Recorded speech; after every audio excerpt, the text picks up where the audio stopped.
Welcome back here on Live Now from Fox. And I do want to get back to this breaking news here out of the Middle East. Take a look as Israel has now released aerial video showing the incident today in Gaza City, where the Hamas-run health ministry does report that more than 100 people were killed. The health ministry saying Israeli troops opened fire on a crowd of Palestinians that were waiting for aid. Now, Israel says the video shows there was a stampede as Palestinians rushed to the trucks that arrived carrying food. Now, as some residents move toward Israeli troops, Israel does say the troops were ordered to fire warning shots and to strike some of the residents in their legs. Israel reports a majority of the deaths and injuries during the incident were caused by the stampede, with some people being run over by the trucks. A lot of developments as always here, so I do want to bring in Javed Ali, an associate professor of practice at the University of Michigan, Ann Arbor. He's also a former senior U.S. government counterterrorism and intelligence official, joining us now live. Thank you so much, as always, for taking the time to be here with us. Absolutely, Josh. Great to be with you. All right, so your initial thoughts as you hear the details of this starting to emerge and also see that video that was released, the aerial video by the IDF. Some more grim news coming out of Gaza, and the fact that you had thousands of Gazan civilians trying to get food and other aid at this one particular location just speaks to the overall humanitarian situation on the ground that obviously has been building for months and months and months. Now, sort of at the tactical level, why did things unfold the way they did, and why did the IDF have these rules of engagement where the troops shot warning shots, even though these crowds were massing, trying to ostensibly get food and other supplies, not storm the convoys that were there, and why were the rules of engagement allowed to actually shoot some of the protesters? And one can imagine that, or not protesters, but the individuals gathering for the food. And then it seems like just mass chaos unfolded after that. So just another sad development against this backdrop of the humanitarian suffering in the Gaza Strip. Yeah, very sad development here. And I do want to take you out to this live image that we have showing the Israel-Gaza border. We also have another image that we show that does show the Israel-Lebanon border. And I want to talk a little bit more about that situation, as Arab media is now reporting that Iran has given Hezbollah the quote-unquote green light to escalate attacks on Israel's northern border. What would an escalation look like? Would it essentially be an all-out war? I know we have discussed this in the past. Yeah, I mean, Hezbollah is by far and away the most capable adversary that Israel faces from a non-state perspective in the region. Hezbollah, for the last 40 years, has grown from a small clandestine terrorist organization backed by Iran from Lebanon in the early 1980s to what it is now. It has a large military force. It has sophisticated weapons that it has been provided by Iran. It has members, and it is a social political movement too. It has members of parliament. The Secretary General of Hezbollah, Hassan Nasrallah, is sort of the de facto kind of leader of southern Lebanon. So if this latest report is true, and it's unclear if it's not, there's also questions about the Iran-Hezbollah relationship, where Hezbollah doesn't necessarily need Iran's backing to do anything. But again, if you take it at face value, that it would be a serious development in the overall conflict, because again, Hezbollah is orders of magnitude more capable than Hamas or the other Palestinian groups that Israel is currently facing. So if there is a broader conflict between Israel and Hezbollah, it would make what is happening in Gaza look small in comparison, just because Hezbollah is so much more advanced from a military perspective. And it is important to note, as you said, there are so many different reports that are coming in when you're talking about Israeli media, Arab media, a lot of different reports. So it is important to, kind of preface that by saying if this report turns out to be true. So I appreciate you bringing that up there. Now, a senior Hamas leader calling on residents of the West Bank and Jerusalem to barricade themselves at the Al-Aqsa Mosque at the start of Ramadan. Some have described it as a, quote, uprising. What is the significance there of that move overall?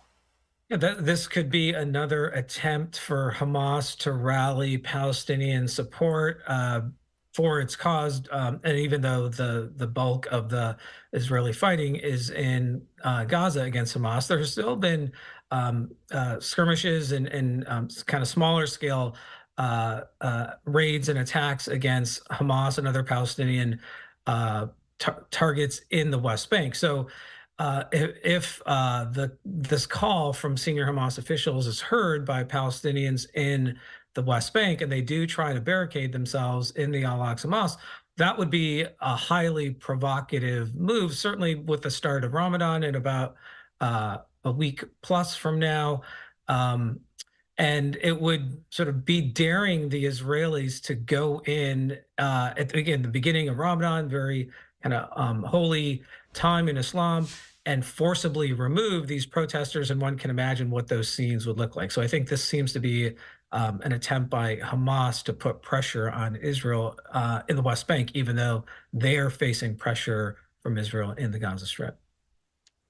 Is the offensive from Israel in Rafah still imminent? I know there's discussion over this potential ceasefire and hostage release deal, and there's been a lot of discussion over the last week, especially about that offensive in Rafah.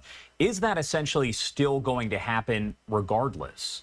Yeah, that's a great question, Josh. And we don't know from the outside looking in sort of what the calculus is from Prime Minister Netanyahu's war cabinet. And at the operational level, have the Israelis sort of put all the right pieces in place to actually start that offensive? Because it would have to be fairly large scale and involve thousands and thousands of troops and lots of other equipment. And you need a lot of intelligence to coordinate the movement of all of that activity.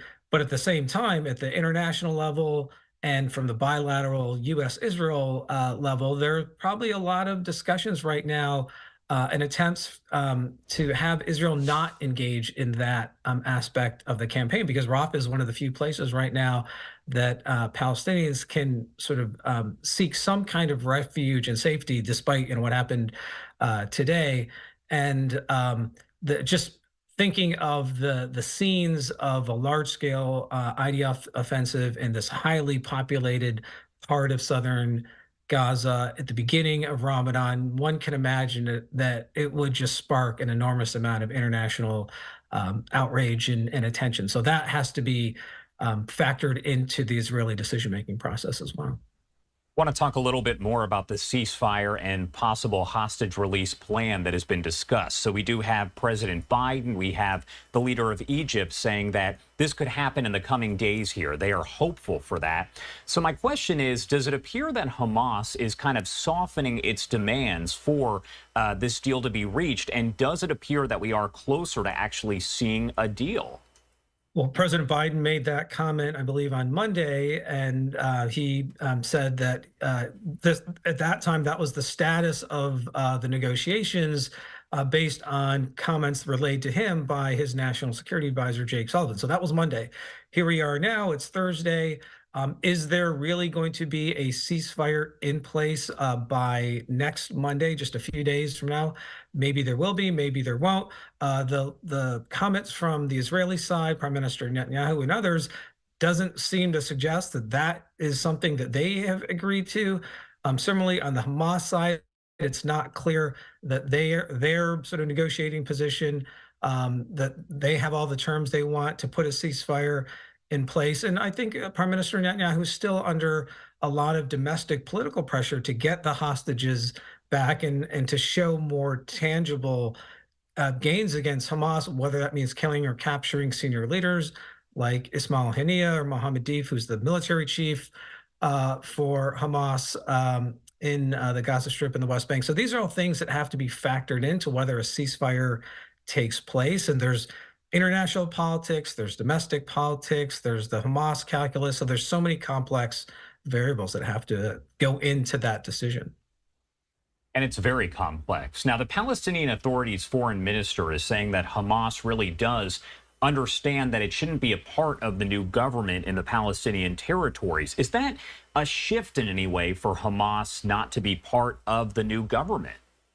Well, that would be a sea change based on what's happened the past or the past decade when Hamas assumed control of the Gaza Strip. Now, maybe that is also a reflection of the losses that Hamas has suffered as a result of the Israeli campaign against it, and that. But this may not be long term. This could be short term, where Hamas, if there is some kind of ceasefire and if there is an agreement for the Palestinian Authority to take control with other types of support around it of both the West Bank and the Gaza Strip, that this is the time for Hamas to regroup, to regather, and think about its next steps. But it doesn't mean that it won't try to come back at the political level or even from a terrorist perspective, years from now. So that will be another thing that has to be looked at.